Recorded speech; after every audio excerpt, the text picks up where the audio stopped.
Yo! What's up mga quiz? Sa video na to, papakita ko sa inyo kung paano ayusin yung error na nagpop-up na to. Your profile has been closed. Yan, magpop-up sa screen nyo. Kaya hindi tayo makabili ng gem dahil dyan. Tulad nyan. Kasi naka-close na yung profile niya. So makikita nyo black screen siya, no? Ilang beses na rin ako nag-record, ganyan yung lumalabas. Pero ito talaga yung lumalabas dyan. Dahil confidential yung error niya, hindi siya pwedeng screenshot or mag-pop dyan sa video na nire-record nyo. So yan. Para ma-resolvehan tong problema na to, panoorin nyo lang tong video hanggang sa matapos. Old ano ko na kasi to old account. So yun, makikita nyo black screen pa rin siya. Pero kapag wala akong record, makikita mo yung nagpop-up na error. Ito lang kayo sa settings. Users account. Tapos Google. Then, kung may mga Gmail kayo or mga account kayo na naka-login dyan, i-remove nyo na lang lahat. Kasi isa sa mga dun, mga closed profile na sila. So gumawa na lang ako ng bago para naka-open profile na siya. Naka-register na rin yung smart billing ko dun.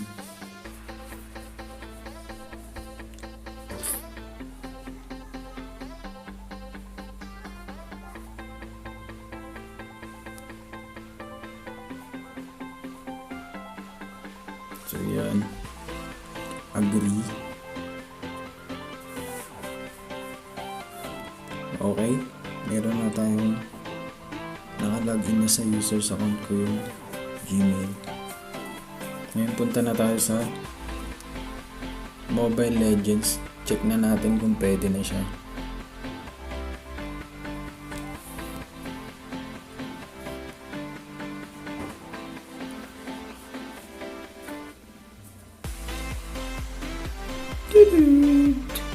Welcome to Mobile Legends!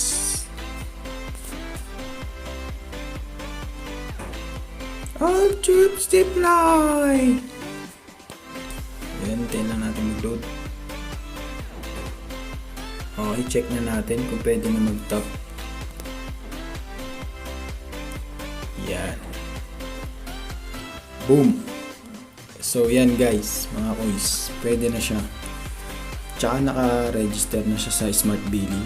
Makikita nyo.